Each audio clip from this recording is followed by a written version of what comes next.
ಹೌದು, ನಾನೊಬ್ಬ ಕದೀಮ ಕಳ್ಳ, ಒಡತನದ ಕಿಚ್ಚಿಗೆ ರಚ್ಚಿ ಗೆದ್ದ ಕಳ್ಳ, ವಿದ್ಯಾವಂತ ಪದವೀಧರನಾಗಿ ತುತ್ತನ್ನ ಕಾಣದೆ ಅನ್ನ ತಂಗಿಯರನ್ನು ತೋರದೆ ಹಣ ಬಿಟ್ಟು ಹೋಗಿ ಕಳ್ಳನಾದ ನಾನೊಬ್ಬ ಕಲಿಯುಗದ ಕಳ್ಳ.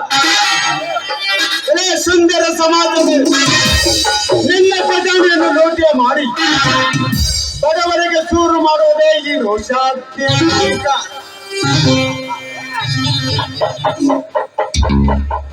ಕಾಣುತ್ತಿರುವುದು ಈ ಕಾಡಿನಲ್ಲಿ ಒಂದು ಮನೆ, ತೋರುತ್ತವನಾದಕ್ಕೊಂದು ಕೊನೆ.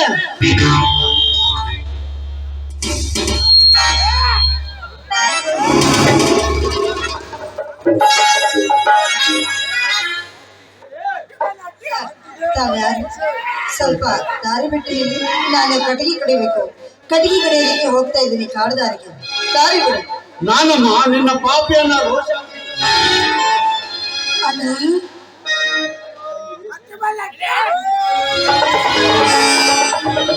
ಇದೇನಣ್ಣ? ಅಣ್ಣ ಚೆನ್ನಾಗಿದೆಯಲ್ಲ? ನಾನು ಚೆನ್ನಾಗಿದ್ದೆ ಅಮ್ಮ, ನೀನು ಹೇಗಿದ್ದೆ ಅಮ್ಮ? ಅಣ್ಣ ಹೇಗಿದ್ದಾನೆ? ಚೆನ್ನಾಗಿದ್ದಾನೆ, ಅಣ್ಣನೂ ಚೆನ್ನಾಗಿದ್ದಾನೆ, ನಾನು ಚೆನ್ನಾಗಿದ್ದೀನಿ ಅಣ್ಣ. ತಂಗಿ, ನಾನು ಹುಲಿ ಅಮ್ಮ, ಹುಲಿ. ನನಗೆ ನೀನು ಚೆನ್ನಾಗಿರ್ಬೇಕ ತಂಗಿ. ನಾ ದೊಡ್ಡ ಹಠ ಸಾಧಿಸುವವರೆಗೂ ಮನೆ ಹೊಚ್ಚಲು ತೊಳೆಯಲಾರೆಂದು ಪ್ರತಿಜ್ಞೆ ಮಾಡಿ. ನನಗೆ ಗೊತ್ತು, ನನಗೆ ಗೊತ್ತು, ನನಗೆ ಮಾತ್ರ ನಿನ್ನದೇ ಚಿಂತೆ ಆಗಿದೆಯಲ್ಲ ತಂಗಿ. ಇದು ವೇಷ, ಹಗಲು ವೇಷ ಅಮ್ಮ. ಈ ಕಲಿಯುಗದ ಘಟಕರನ್ನು ಸುತ್ತೇ ಸುಡುತ್ತೆ. ನಿಜ, ನೀನು ಕರ್ಮದ ಕಾಮರಾಜನ್ನು ಹತ್ತಿಕ್ಕಿ ಧರ್ಮವನ್ನು ಎತ್ತಿ ಹಿಡುವ, ಅದಕ್ಕಾಗಿ ಈ ವೇಷ ತೊಟ್ಟು ಬಂದಿದ್ದೀನಿ. ಹೇಳು ಸುಡುತ್ತಂಗಿ. ಈ ಕಲಿಯುಗದ ಘಟಕರು ಕರ್ಮ ಎಂಬ ತಂತಿಯ ಮೇಲೆ ಕಾಂಚನ ಎಂಬ ಬ್ಯಾಲೆನ್ಸ್ ಹಿಡಿದು ನಿಂತಿದ್ದಾರೆ. ಬ್ಯಾಲೆನ್ಸ್ ತಪ್ಪಿದರೆ ಕೈಗೆ ಧರ್ಮದ ಬೆಂಕಿಯಲ್ಲಿ ಬಿದ್ದು ಸುಟ್ಟು ಗೋಧಿ ಆಗುತ್ತಾರೆ ತಂಗಿ, ಸುಟ್ಟು ಗೋಧಿ ಆಗುತ್ತಾರೆ. ಹೌದ, ಧರ್ಮದ ಬೆಂಕಿ ನೀನಾಗಬೇಕಣ್ಣ, ನೀನಾಗಬೇಕು. ಈ ಸಮಾಜದಲ್ಲಿರುವ ಧರ್ಮದ ಸ್ವಾರ್ಥಿಗಳಿಗೆ ಸುಟ್ಟು ಹಾಕಬೇಕು. ಧರ್ಮದ ಸಿಂಧು ನೀನಾಗಬೇಕು. ಎಲ್ಲಿದೆ ತಂಗಿ ಸ್ವಾರ್ಥ? ಬೆಳಕು ಕೊಡುವ ಚಂದ್ರನಿಗೆ ಎಲ್ಲಿದೆ ಸ್ವಾರ್ಥ? ತಂಪು ಸೂಸುವ ಸೂರ್ಯನಿಗೆ ಎಲ್ಲಿದೆ ಸ್ವಾರ್ಥ? ಬೆಳೆ ಕೊಡುವ ಭೂಮಿಗೆ ಎಲ್ಲಿದೆ ಸ್ವಾರ್ಥ? ಮಳೆ ಸುರಿಸುವ ಮೋಡಕ್ಕೆ ಎಲ್ಲಿದೆ ಸ್ವಾರ್ಥ? ವಿದ್ಯೆ ಹೇಳುವ ಗುರುವಿಗೆ ಎಲ್ಲಿದೆ ಸ್ವಾರ್ಥ? ಎದೆ ಹಾಲು ಉಳಿಸುವ ತಾಯಿಗೆ ಎಲ್ಲಿದೆ ಸ್ವಾರ್ಥ? ತಂಗಿ, ದುಷ್ಟ ಭ್ರಷ್ಟ ರಾಜಕಾರಣಿಗಳಿಗೆ ಎಲ್ಲಿದೆ ಸ್ವಾರ್ಥ? ನೀನಾಡುವ ಮಾತು ಅಕ್ಷರ ಸಹ ಸತ್ಯನ ಸತ್ಯ. ಆದ್ರೆ ನಿನ್ನಂತಹ ಧರ್ಮವಂತರಿಗೆ ಒಂದೇ ಒಂದು ನೌಕರಿ ಕೊಡೋದಕ್ಕಾಗೋದಿಲ್ಲವೇ ಈಗಿನ ಸರ್ಕಾರ? ಆ ಕಾಲ ಈಗಿಲ್ಲ ತಂಗಿ. ಲಂಚದ ಸಂಚಿನಲ್ಲಿ ಮಿಂಚುತ್ತಿರುವ ಈಗಿನ ಅಧಿಕಾರಿ ವರ್ಗಗಳು 10 ಕೊಡುವಲ್ಲಿ 20 ಕೊಟ್ಟರೆ ಕರೆದ ನೌಕರಿಯ ಕೊಡುತ್ತಾರೆ. ಈಗಿನ ಸರ್ಕಾರ ಅಂದ್ರೆ ಸೂರ್ಯರ ಸಂಘ ಇದ್ದಾಗ ತಂಗಿ. ಈ ಸರ್ಕಾರ ಅಂಥದ್ರಲ್ಲಿ ನನ್ನೊಂದು ಬಡ ಬಾಯಿಗೆ ಕರೆದು ನೌಕರಿ ಕೊಡ್ತಾರೆ ಅಂದ್ರೆ ಆ ವಿಶ್ವಗುರು ಬಸವಣ್ಣನವರು ಪುನಃ ಜನಿಸಿಲ್ಲ. ನಿಜ ಅಣ್ಣ, ನಿಜ. ಆದ್ರೂ ಕೂಡ ಯಾರನ್ನ ನೀನು ಎದುರು ಹಾಕೋಬಿಡೋಣ, ಎದುರು ಹಾಕೋಬಿಡ. ಯಾವುದಕ್ಕೂ ಹೆಸರಿಲ್ಲ ಈಗಿನ ಪಾಪಿಗಳು.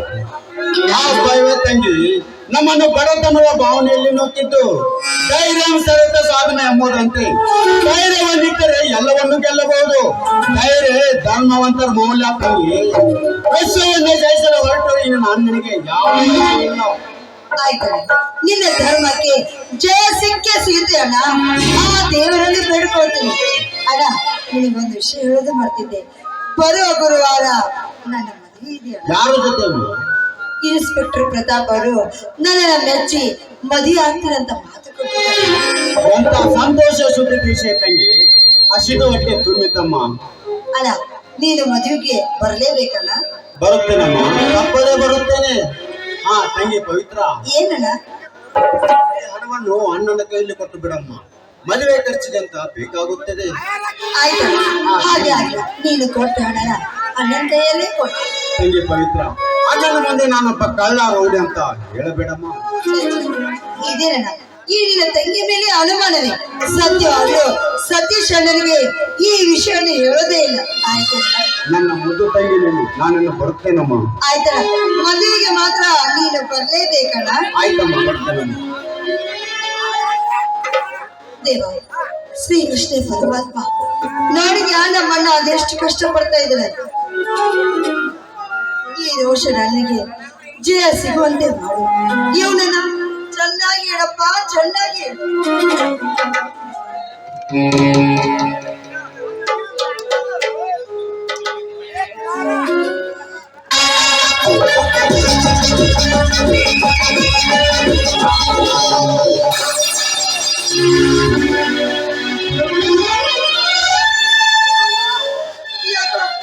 ತುಂಬಾನೇ ಉರಿತಾ ಇದೆ.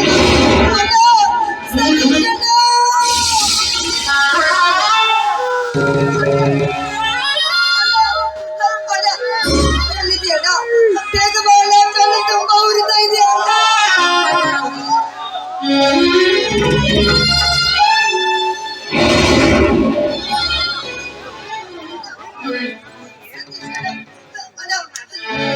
ತುಂಬಾ ಉರಿತಾ ಇದೆಯಲ್ಲ. ಯಾಕಮ್ಮ, ಏನಾಯ್ತು? ಹೇಳಮ್ಮ ಪವಿತ್ರ. ನನ್ನ ಕಣ್ಣು ಕಾಣ್ತಾ ಇಲ್ಲಣ್ಣ, ನನ್ನ ಕಣ್ಣು ಕಾಣ್ತಾ ಇಲ್ಲ. ಯಾಕಮ್ಮ, ಏನಾಯ್ತು? ಏನಾಯ್ತು ಗೊತ್ತಿಲ್ಲ. ಯಾರೋ ಪಾಪಿಗಳು ಹಿಂದಿನಿಂದ ಬಂದ ನನ್ನ ಕಣ್ಣಿಗೆ ಹಾಕಿ ಬಿಟ್ಟು ಹೋದ್ರಣ್ಣ. ಯಾವ್ದೋ ಪೌಡರ್ ಹಾಕಿ ನನ್ನ ಕಣ್ಣನ್ನೇ ಕಳೆದ್ರಣ್ಣ.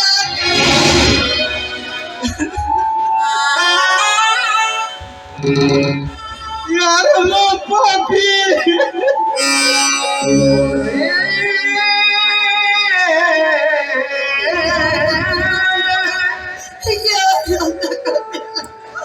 ಅದು ನನ್ನ ಕಣ್ಣೇ ಕಾಣ್ತಾ ಇಲ್ಲಣ್ಣ. ಎಲ್ಲಿದೆ ಅಣ್ಣ? ಅಣ್ಣ ಎಲ್ಲಿದೆ ಅಣ್ಣ? ಈ ಬಡವನಿಗೆ ಎಂತ ಶಿಕ್ಷೆ ಕೊಟ್ಟಪ್ಪ?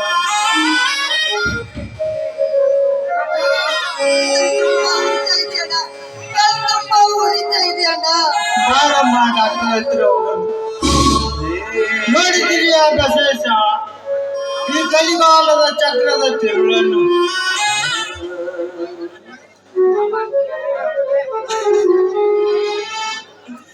ಈ ಬಡವನಿಗೆ ಮುಂದೇನು ಕಾದಿದೆಯೋ ನಾಟ.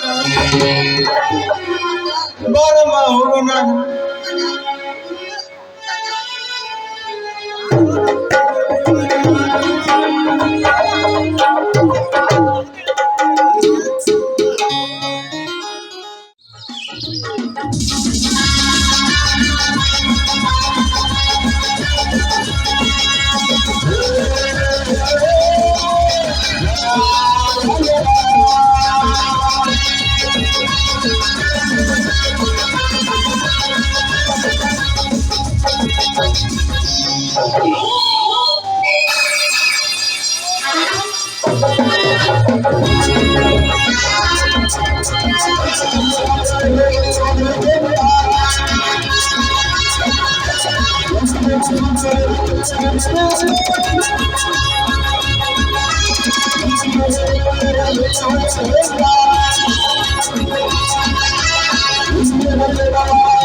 ಈ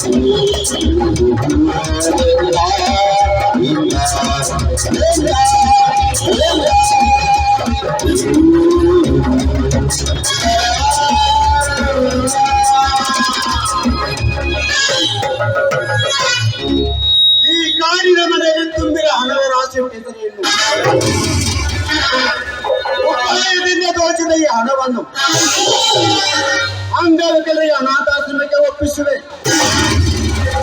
ಈಗ 10 ಸಿರಿತಲ್ಲ ಸಿರಿಯನ್ನು ಕದ್ದು ಮಂದಿರ ಬಾಳಿಗೆ ಬೇಕಾದ ದಾನವಿಗೆ ಪಂಡಿತ ಪುಟ್ಟರಾಜರ ಪಾದದಾಡಿಯಲ್ಲಿ ಚೆಲ್ಲುವುದೇ ನನ್ನ ತಾಯಿ.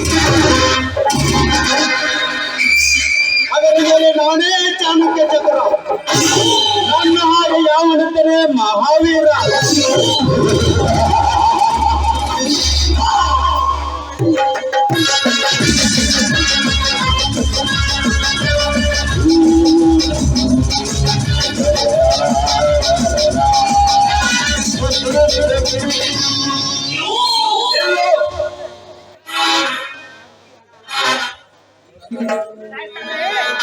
ಈ ಹಣ ಕದ್ದ ಮಾತ್ರಕ್ಕೆ ಚದುರನನ್ನು ಜಂಬ ಕೊಚ್ಚಿಕೊಳ್ಳಬೇಕು. ನೀನು ಕದ್ದಿರೋ ಬೇರೆ ಯಾರಲ್ಲ, ನನ್ನದು. ಕೋಡಿಯಲ್ಲಿ ಕಾಡುತ್ತಿರೋ ನನ್ನ ಮನೆ. ಮನೆ ನಿನ್ನದಾದರೇನು, ನಿಮ್ಮ ಅಪ್ಪಂದಾದರೇನು, ಹಣ ಎಲ್ಲಿದ್ದರೇನು, ಯಾರದಾದರೇನು, ಕಲಿಯುವುದು ಒಂದೇ ಕಾಯಕ. ನೋಡು, ಮರ್ಯಾದೆಯಿಂದ ಹೇಳುವೆ. ತಾನು ಹಂಗು ನಿನಗಿದ್ದರೆ ಆ ಹಣವನ್ನು ಕೊಟ್ಟು ಹೊರಟು ಹೋಗುವ ಇಲ್ಲಿಂದ. ಹಣವನ್ನು ಕೊಟ್ಟು ಹೋಗಲು ಪ್ರಾಣ ಹಂಗು ತೋರಿದರೆ ಈ ರೋಷಾಗ್ನಿ ರೂಢಿಯಲ್ಲೇ ಇಲ್ಲ. ನೋಡು, ಒಮ್ಮನೆ ಈ ಕ್ರಿಮಿನಲ್ ತಂತ್ರಾಚರಣೆ ಎದುರು ಹಾಕಿಕೊಳ್ಳಬೇಡ. ಇಷ್ಟಕ್ಕೂ ಮೀರಿ ನೀ ನನ್ನನ್ನು ಎದುರು ಹಾಕಿಕೊಂಡರೆ ನಿನ್ನ ರೂಢತೆಯು ಪಾಲಿನ ಲಂಡಿಯಾಗಿ ಮಾಡಿಸಿಕೊಂಡ್ರೆ ಎಚ್ಚರ ಹೇಳುವ ಜೋಕುಮಾರ. ಈ ರೋಷದ ಆಯುಧವನ್ನು ಹೇಗೆ ಪರಪರನೆ ಹೊಡೆಯುತ್ತಿದೆ ಅಂತ ನನ್ನ ಕುಂಕುಮಕ್ಕೋಸ್ಕರ ಹೇಗೆ ಪರದಾಡುತ್ತಾಳೋ ಹಾಗೆ ಈ ರೋಷನ ಆಯುಧ ನಿಮ್ಮಂತ ಪುಂಡರ ರಕ್ತ ಹೀರಲು ಆತುರ್ತಾ ಇದೆ. ನಿನ್ನಗೂ ನಿಜವಾದ ಗಂಡನೆ ಆಗಿದ್ದರೆ ಆರಿಸಿಕೊಂಡರು.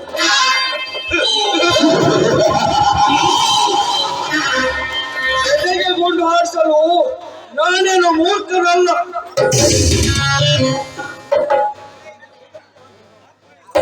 ನಿನ್ನಂತ ಹೇಳಿ ಮುಂದೆ ಹೆಚ್ಚೊತ್ತು ನಿಲ್ಲಲು ನಾನೇನು ಶತಮೂರ್ಖನಲ್ಲ.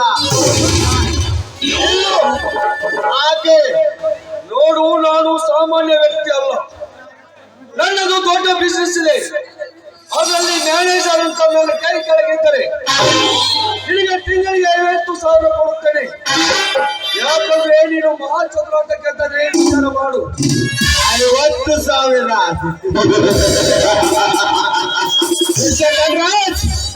ನಾನು ನಿನ್ನ ಮ್ಯಾನೇಜರ್ ಆಗಿಬಿಟ್ಟು ನೀನು ಕೊಡೋದು 50,000 ಮಾತ್ರ.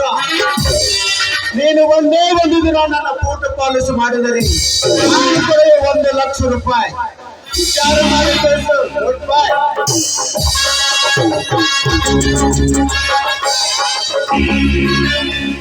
ಹೋಗು ರಾಶಾಗ್ನಿ, ಹೋಗು.